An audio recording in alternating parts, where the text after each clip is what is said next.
सुना जियते जी हमारा के जला दलही के अब जो जो जो के हर जैया कना दलही के अब जो जो जो के हर जैया कना दलही के। Presented by HP Music Madhepura.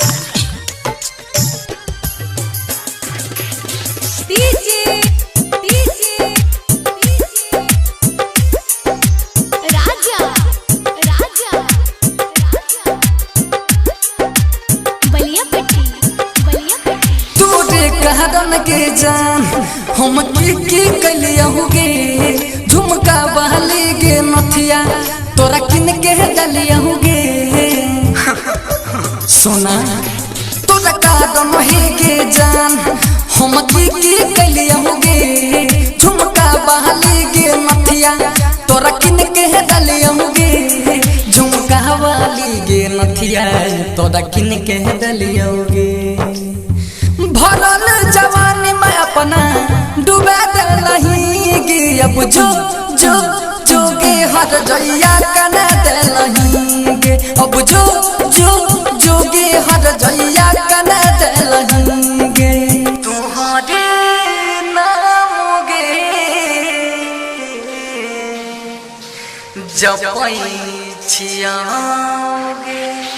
Raja presented by HP Music Madhepura.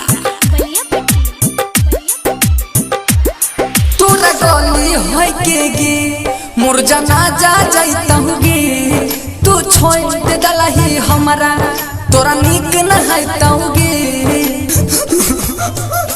सोना तोरा गली होय के गे मोर जना जा जाइतहु गे तू छोड़ दे दलही हमरा तोरा नीक न हाइतहु गे तू छोड़ दे दलही हमरा तोरा नीक न हाइतहु गे।